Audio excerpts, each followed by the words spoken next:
자, 교재 52페이지입니다. 52페이지. 여기까지 내용을 정리하고 그 다음에 지난주 숙제였었는데 그거 문제풀이하고 그 다음에 다음 집을 넘어가도록 합시다. 자, 뭐냐면 우리가 지난번에 얘기했던 것이 외계 행성에 대한 탐사, 그러니까 행성이 있냐 없냐 요거를 찾아낼 수 있는 그 방법이 도플러과를 이용해서 중심면이 흔들리는 정도를 본다거나 아니면 조용하셔야지. 도플러과를 이용해서 중심면이 흔들린다거나 아니면 그 행성이 별 앞을 지나가면서 이 중심별의 밝기가 바뀌는 현상을 본다거나 아니면 이제 미세 중력 렌즈 현상을 해가지고 그 행성 주변의 공간이 왜곡되는 걸 보고 이제 빛의 밝기가 바뀌는 걸 그걸 통해서 이제 행성이 있다 없다 판단할 수 있는 것들. 그 다음에 또 하나는 눈으로 직접 보는 거. 이 네 가지 방법을 통해 가지고 행성이 있냐 없냐 이걸 찾아내는데 이렇게 해서 찾은 행성들의 개수가 지금까지 한 5천여 개가 넘습니다. 그러니까 상당히 많은 행성을 찾아냈는데 그 중에서 생명체가 살 수 있을 만한 행성들, 다시 말하면 생명 가능 지대에 있는 행성들에 대한 얘기를 잠깐 볼 겁니다. 교재 52페이지예요. 자, 우선은 요거는 말 그대로 봤을 때 생명체가 가능할 수 있는 영역이라고 볼 수가 있는 것인데 이 중심별에서 어느 정도 떨어져 있는가에 따라 가지고 생명체가 있을까 없을까 이거를 판단할 수 있는 겁니다. 자, 그런데 이 생명 가능 지대라고 하는 것은 결국 어떤 거를 찾는 거냐면 중심별에서 얼마만큼의 거리에 떨어져 있으면 적정한 온도가 되면서 물이라고 하는 것이 액체 상태로 존재할 수 있는 그 정도의 온도를 가질 수 있는 그 영역, 그것을 생명 가능지대 이렇게 볼 수가 있는 것들입니다. 그러면 액체 상태 물이 존재한다. 그러면 0에서부터 대략 100도씨 정도라는 요 범위 내에서 어떤 그 행성이 자리 잡고 있으면 거기에 생명체가 있을 것이지 않을까라고 추정하고 있는 것들이죠. 자, 이 얘기는 뭐냐면 이렇게 별이 있어요. 별이 있으면 별에서 어떤 에너지가 쭉쭉쭉 나갈 겁니다. 빛이 쭉 나게 될 거예요.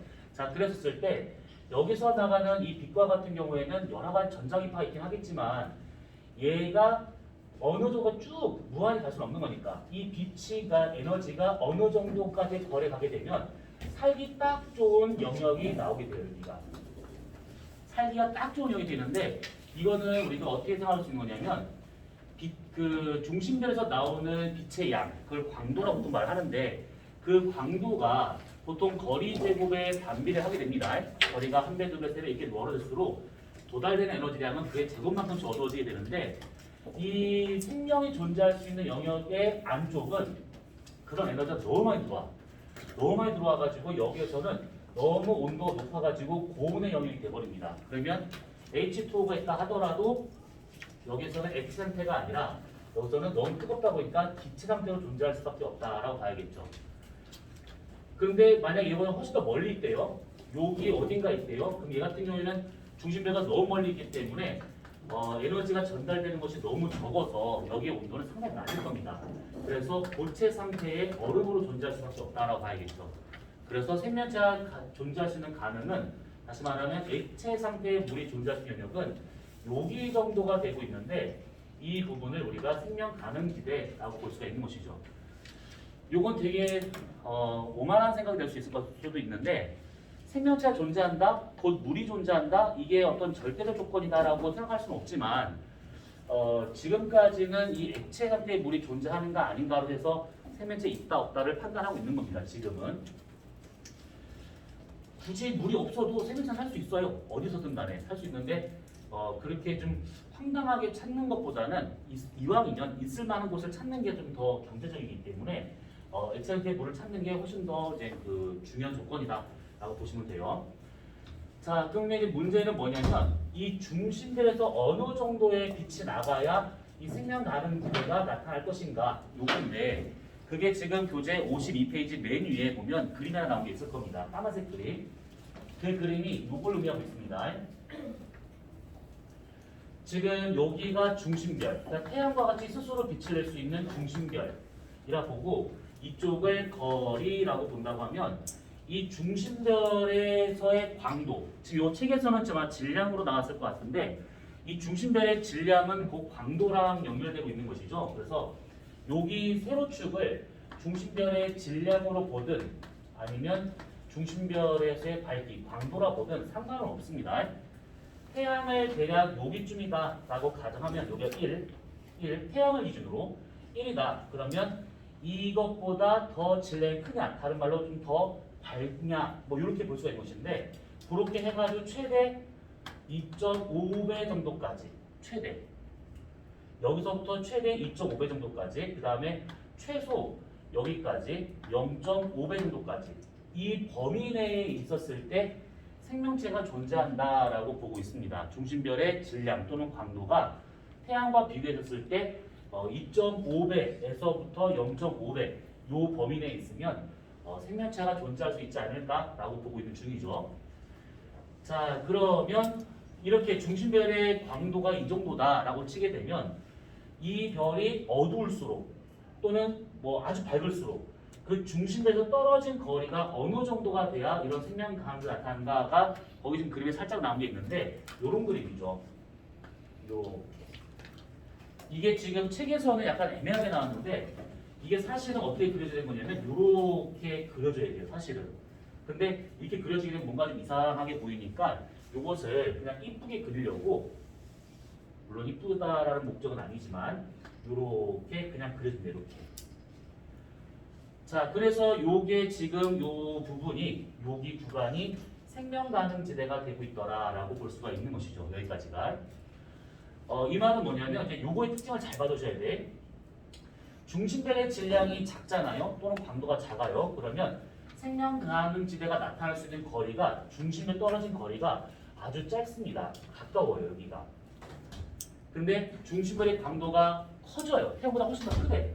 그러면 생명 가능 지대가 훨씬 더 뒤에서 나타납니다. 더 뒤에서.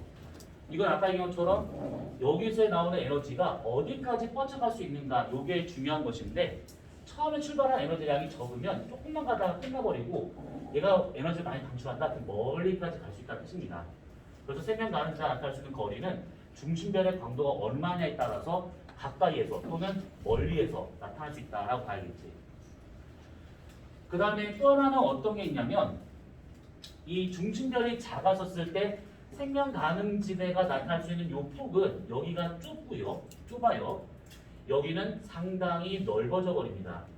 그림상 보게 되면 여기랑 여기가 별 차이가 없는 것처럼 보이죠. 근데 아까 선 이렇게 그렸던 걸 생각하면 지웠던 선 생각해보게 되면 여기는 좁고요. 여기 넓어져 버립니다. 자, 그래서 이런 식으로 우선은 우리가 볼 수 있다는 얘기죠. 자, 지금 여기서 이제 우리가 생각해볼 것은 요 놈이에요. 지금 현재 2.5에서 0.5까지 이 범위 내에서 생명 가능지대, 그러니까 여기에서 생명체가 있을 것이다라고 좀 추정하고 있는 중인데 얘보다 클 경우하고 얘보다 작을 경우는 왜 안 나오냐라는 겁니다. 만약에 별의 질량이 0.5보다 작으면 별의 질량이 0.5보다 작으면 문제는 뭐냐면 질량이 너무 작다. 광도가 너무 작다. 그 말은 중심별에서 나오는 에너지량이 너무 작아요. 그래서 이렇게 됐었을 경우에는 중심별에서 방출되고 있는 복사 에너지가 너무 작기 때문에 생명 가능 지대를 만들기에는 좀 부족하다라고 볼 수가 있는 겁니다. 그럼 반대로 질량이 태양 질량에 대해서 2.5배 이상 되는 별거 같은 경우는 그러면 에너지가 쫙쫙쫙 나오는데 생명 가능 지대가 그러면 더 잘 만들어지는 거 아닌가요? 라고 볼 수 있겠지만 이렇게 됐을 경우에는 문제가 뭐냐? 주결성이라고 하는 것 자체가 중심별이 주결성이죠. 이 주결성과 같은 경우에 질량에 따라서 여러 가지 물리량이 결정이 되죠. 특히 주결성을 머물 수 있는 시간이 질량에 의해서 결정되는데 질량이 너무 커져버리게 되면 금방 돌아가십니다. 그러니까 중심별이 만들어져 간 다음에 질량이 너무 커. 그러면 얘가 생명체가 만들어지기도 전에 얘가 별이 죽어버립니다. 그래서 이때는 질량이 너무 크다. 그러면 수명 자체가 너무 짧아져 버리기 때문에 생명체가 등장할 수 있을 만큼의 시간적 여유가 없다라고 볼 수가 있는 것이죠. 그래서 이 범위 내에서 주로 나타나더라라는 얘기입니다.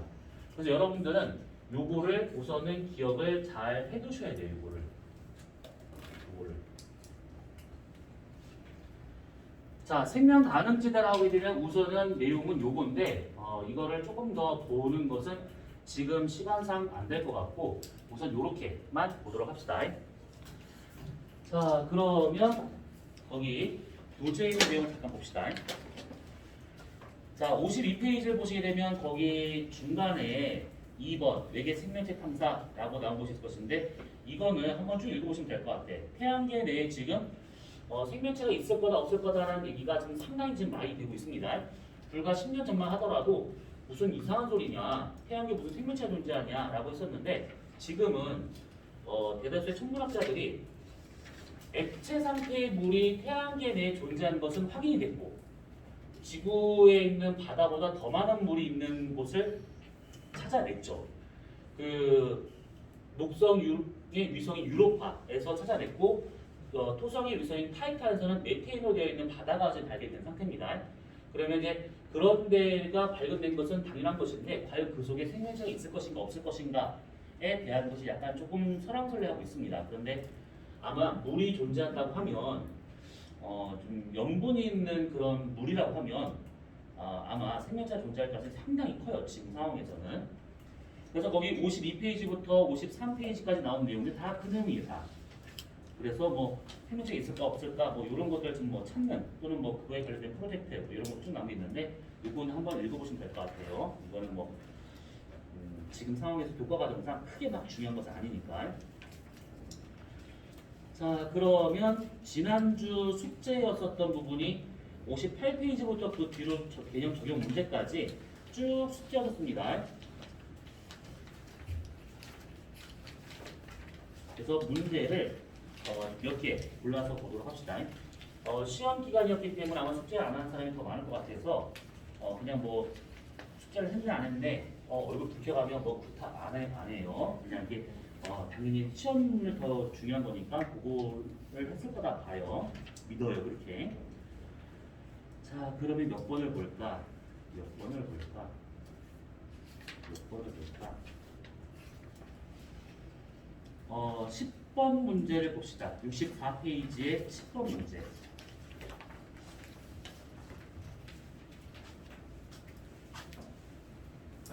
자, 64페이지의 10번 문제를 보시게 되면 여기가 A, 여기가 B, 여기가 C 이렇게 지금 된 게 있을 겁니다.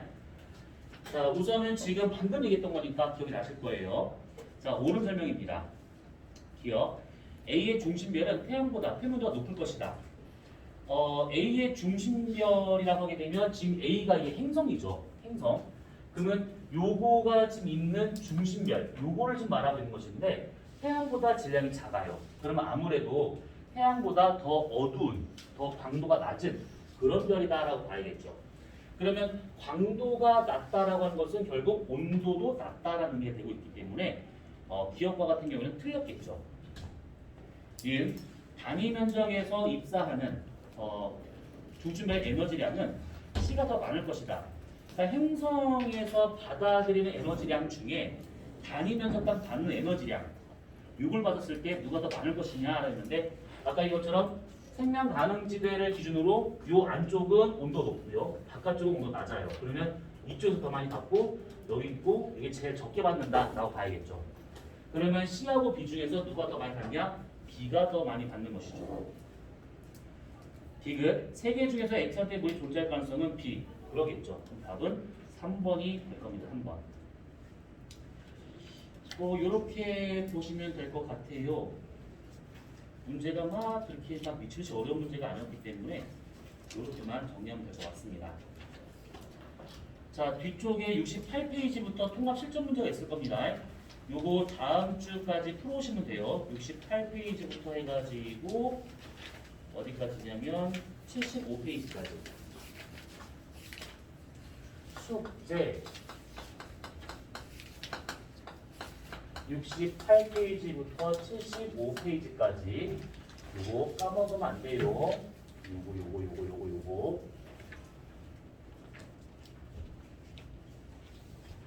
자, 그러면 조금 넘어가도록 합시다. 82페이지.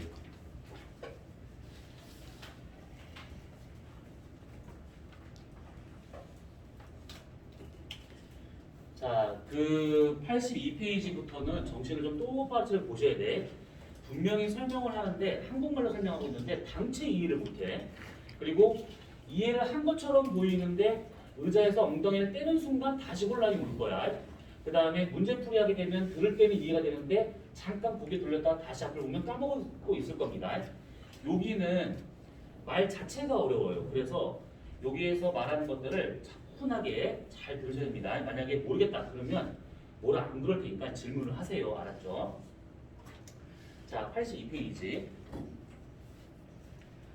자, 여기를 보시게 되면 뭐가 나오냐면 그나마 이 단어에서 가장 쉬운 거 외부 은하가 나옵니다. 자, 우선 이 외부 은하라고 하는 것은 우리 은하 바깥에 있는 그 별의 집단 이걸 말하고 있는 것이지. 자, 우선 이 외부 은하를 하기 전에 좀 우리가 이제 어떤 스케일을 잠깐 보도록 합시다. 이 지구라고 하는 것이 우선 있고요. 지구. 이 지구가 속해 있는 곳이 태양계가 되는 곳이죠. 보통 이렇게 항성 하나에 행성이 딸려 있는 이 상태를 뭐라고 그러냐면 항성계라고 말합니다. 항성계.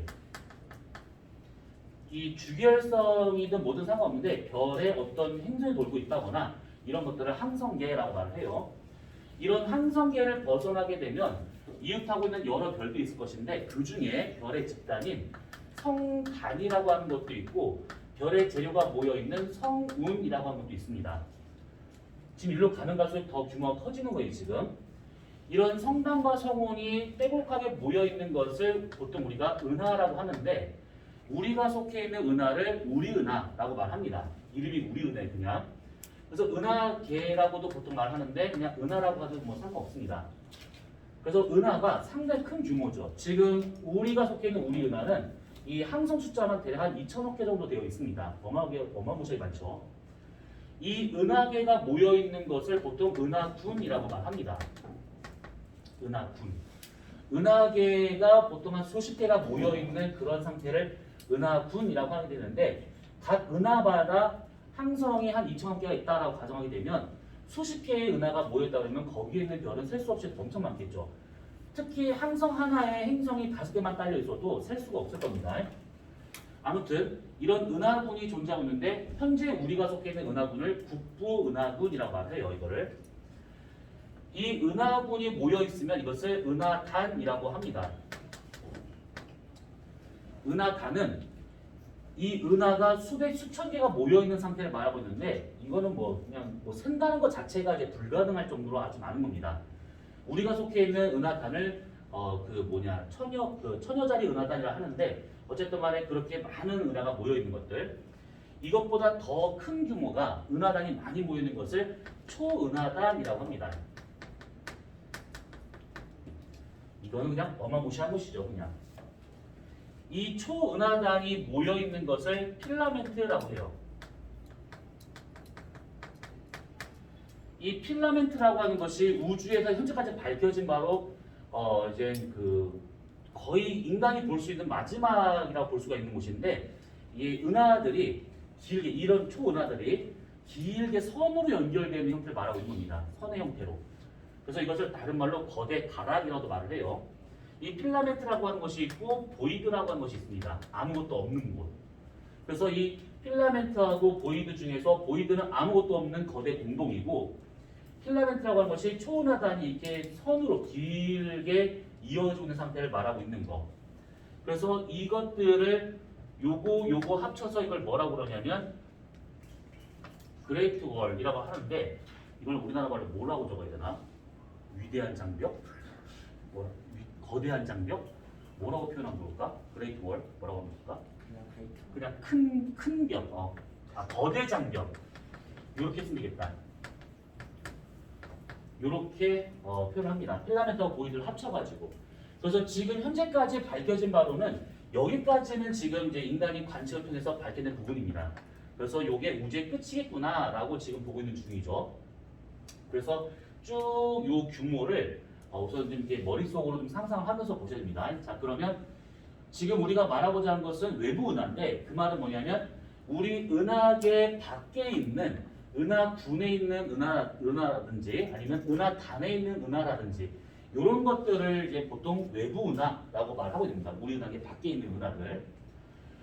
자, 이것을 처음 정리한 사람이 허블이라는 사람인데 이 사람은 아주 많이 들어봤을 겁니다. 이 사람 이름은 에드윈 허블이라는 저 사람은 외부 은하의 여러 가지 것들을 막 봤습니다. 별의별 걸 다 연구한 사람이야. 그런데 그 중에서 이 사람이 어떤 걸 했냐면 이 외부에 있는 은하들을 형태학적으로, 그러니까 뭐냐면 가시광선 영역을 통해서 여러 전파 영역이 있긴 하겠지만 딱 가시광선 영역만, 딱 거기 영역에서만 볼 수 있는 모양, 형태로만 이 외부 은하를 쫙 분리를 해왔습니다. 그러니까 눈에 보이는 그 모양 그대로 은하를 분리했다, 이렇게 생각하시면 돼요. 간단히 생각하면.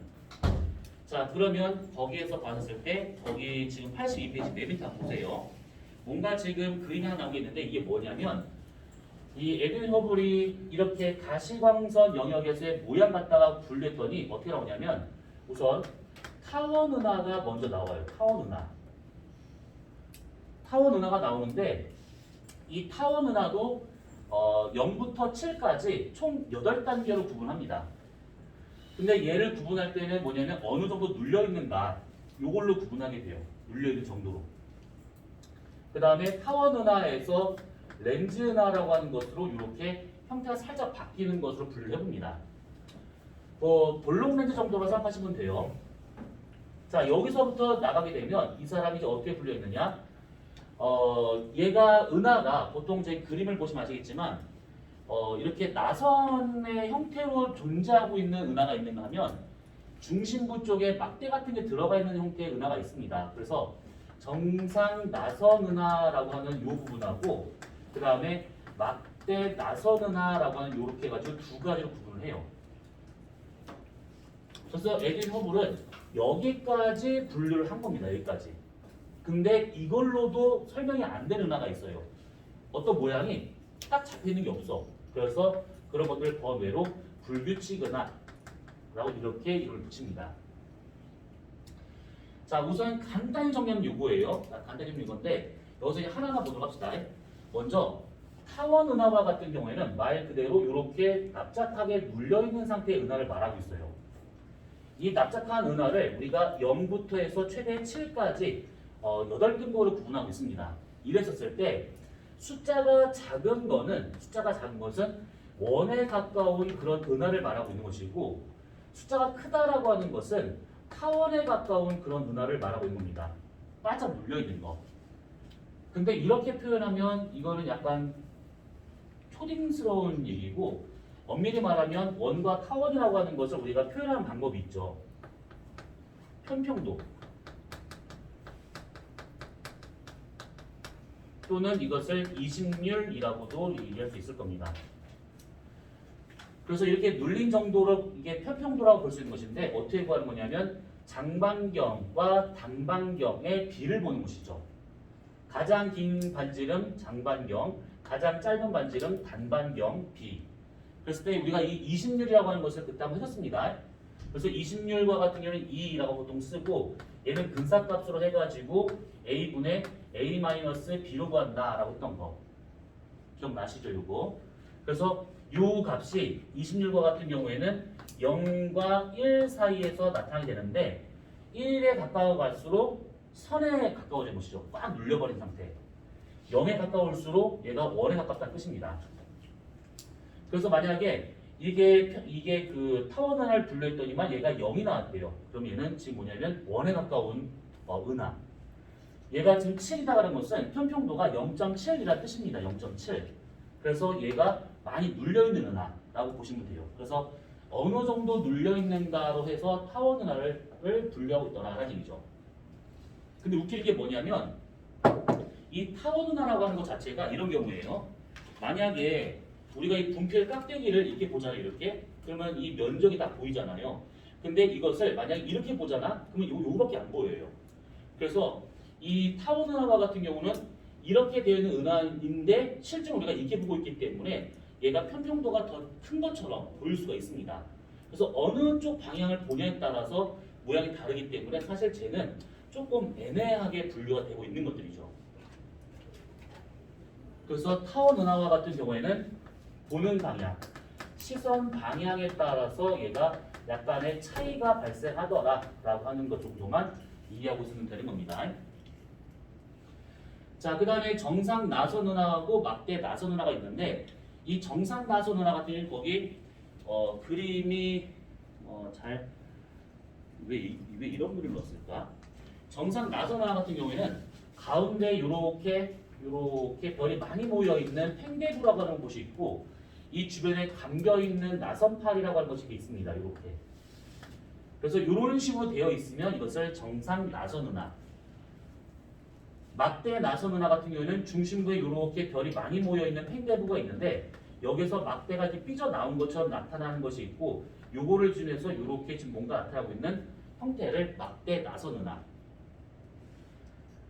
자, 이 정상 나선 은하나 막대 나선 은하와 같은 경우는 보통 SABC 얘를 정상 나선 은하 스크류, 정상 나선 은하라고 할 때는 SABC를 이렇게 세 가지로 구분하고 SA, SB, SC 이렇게 구분하게 되고 막대 나선 은하는 막대 있으니까 바를 써가지고 SPA와 SPB와 SBC 이렇게 세 가지 구분합니다. 근데 SABC든 SBABC든 상관없어요. 중요한 것은 뭐냐면 오른쪽으로 갈수록 요것이 이 감겨 있는 정도가 느슨해진다라고 하는 것을 기억하고 됩니다. 감겨 있는 정도가 느슨해요. 거기 지금 그림 보시게 되면 이게 지금 그 맨 밑에 나와 있는 82페이지 맨 밑에 나와 있는 그림 보시게 되면 이 나선팔이 이게 은하에 감겨 있는 정도를 받았을 때 오른쪽에 있는 것일수록 느슨하게 감겨 있고 왼쪽에 있을수록 더 빼곡하게 감겨 있는 상태입니다. 그래서 여러분들은 오른쪽으로 갈수록 또는 왼쪽으로 갈수록 감긴 정도 요거를 비교할 줄 알면 되는 것이고 오른쪽이 느슨하게 왼쪽이 좀 빼곡하게 감겨 있다는 뜻이고 그 다음에 팽대부 요 가운데 은하 요 중심부 있잖아요. 이 중심부의 밝기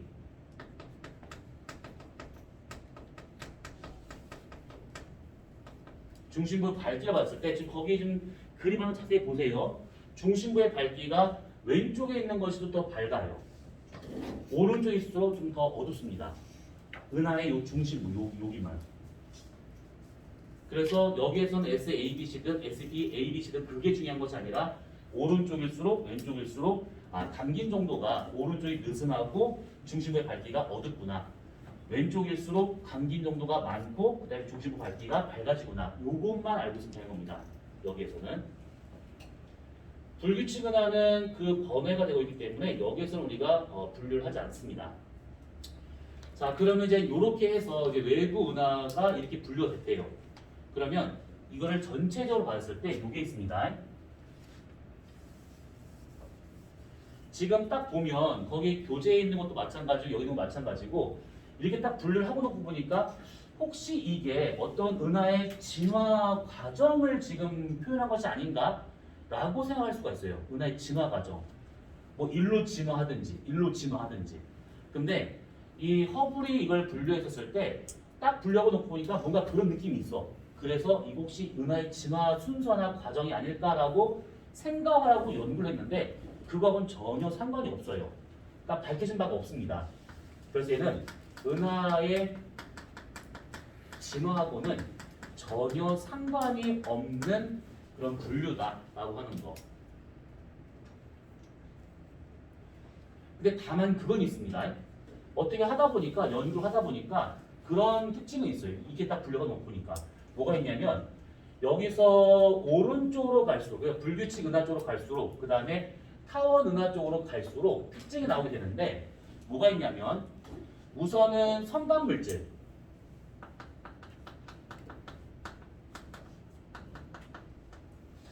성간물질이라 하게 되면 별을 만드는 재료죠.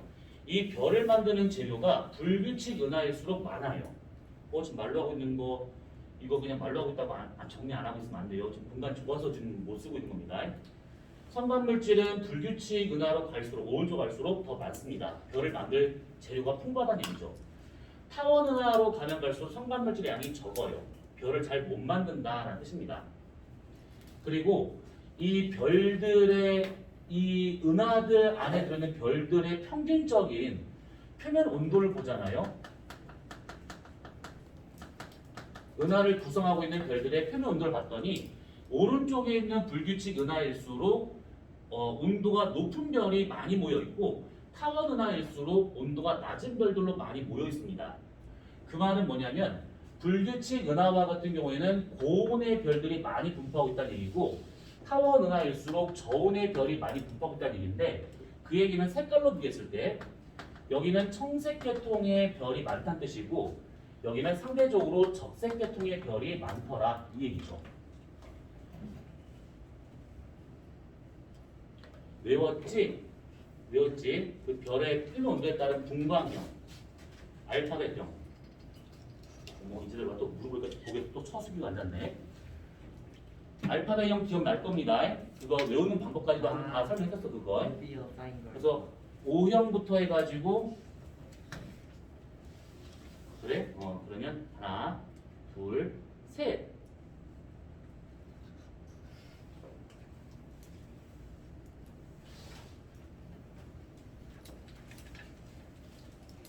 O형 단위는 7가지야. 많아요. O형, B형, A형, F형, G형, K형. 잘 읽었습니다. 잘 읽었어요. 분광형은 7가지로 구분되고 있는 것이죠. 자, 그러면 다시 이 질문이 아니야. 자, 그럼 얘는 이것들 중에 어떤 별이 많을까? O형. 그렇죠. 맞아.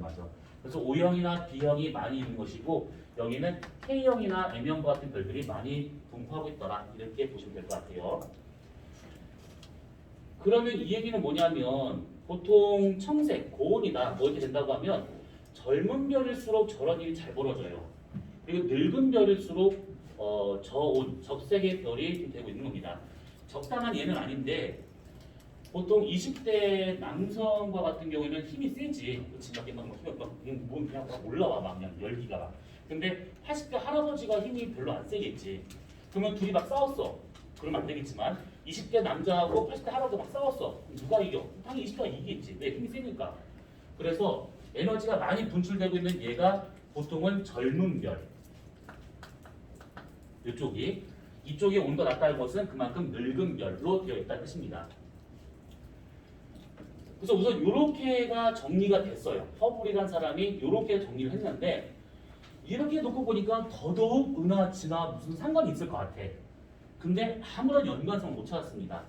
후대 학자들이 이 사람이 죽고 난 다음에 후대 학자들이 찾았는데 못 찾았습니다. 그 근거를. 그렇기 때문에 은하와 어떤 은하의 진화하고는 상관없이 이렇게 분류가 되고 있더라 정도로만 이해하고 있으면 되는 겁니다. 이 외부 은하와 같은 경우에는 이 허블이 이제 이렇게 형태학적으로 분류하고 있는데 이따가 시간이 되면 좀 더 뒷부분에 가서 외부 은하에 대한 후퇴 속도에 대한 얘기를 해볼 겁니다. 자, 그러면 이렇게 해서 정리가 됐대요. 자, 그런데 문제는 뭐냐? 84페이지 한번 보세요. 84페이지. 84페이지에 뭐가 나오냐면 외부 은하 중에서도 특이 은하라고 해서 따로 또 분류가 돼요. 특이 은하. 말 그대로 외부 은하인데 좀 특이한 특징이 있는 그런 은하들을 따로 특이 은하라고 하고 있습니다. 여기에서 이 특이 은하라고 하는 것이 이제 책 이웃에는 아마 그렇게 좀 얘기가 되고 있는가 모르는데 이것도 이렇게 설명되겠구나. 거기 지금 그 84페이지 3번의 특이 은하의 설명 잠깐 보세요. 첫 번째 줄. 외부 은하 중에는 허블의 분류 체계로 분류하기 어려운 은하들이 있을 것이다.